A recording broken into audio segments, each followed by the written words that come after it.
Sa video na to, pag-uusapan natin if refundable ba ang reservation fee.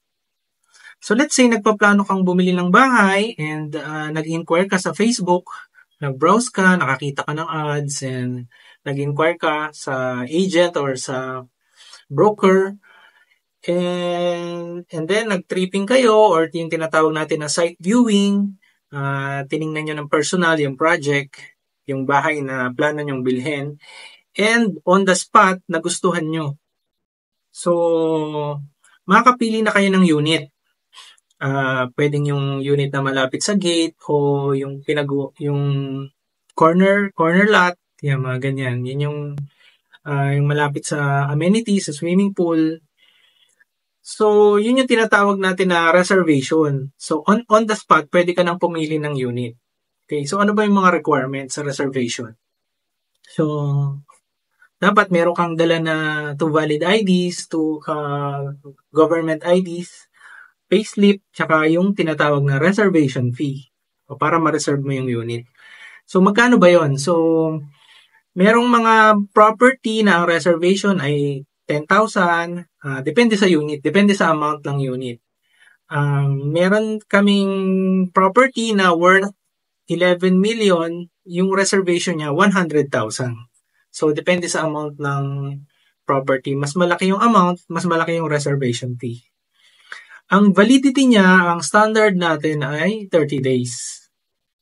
So, ibig sabihin, for 30 days, nakalock siya o nakareserve siya sa inyo. Walang ibang makakakuha ng unit na yon. Yan. So, within that period, kailangan i-complete mo yung mga requirements para magtuloy-tuloy yung sales natin. Kompletuhin yung mga requirements. Tapos, and then, ito na.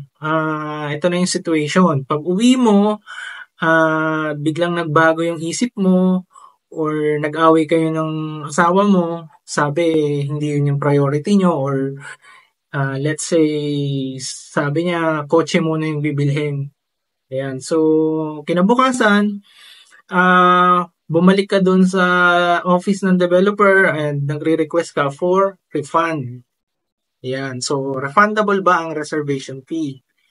So, unfortunately, ang standard reply dyan, ang reservation fee is not refundable. Ayan. So, actually, may interview yan bago mo i-reserve yung unit and sinasabi na sa'yo na hindi siya refundable. Tapos, may pipirmahan ka din na tinatawag natin reservation agreement. Although, alam naman natin na yung iba, hindi na binabasa yung nakalagay doon sa pinirmahan nila. Kasi medyo maliliit yun, tsaka mahaba, hindi na binasa. May instances din na hindi siya na-discuss. Ayun, so doon nagkakaroon ng problema. Pag sinabi na, hindi mo naman sinabi sa akin na hindi pala refundable. Ayun, doon nagkakaproblema yung client, tsaka yung agent or yung broker. Ayan. Pero may case kami dati, yung worth ng property 5 million, ang reservation fee niya 100,000. Pero for some reason, nag-back out si client. Hindi namin alam yung reason. Pero yung developer, mabait siya. Kasi 100,000, hindi biro yun eh. Para wala na lang issue or wala na lang away, nirefund niya. Ayun. So, case-to-case basis.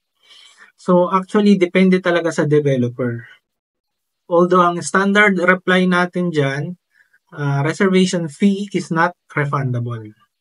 Pero, yun nga, for humanitarian reason, pwede tayong mag-request. Pwede tayong mag-letter, sabihin natin yung ating dahilan, kung valid siya or kung papayagan ng developer.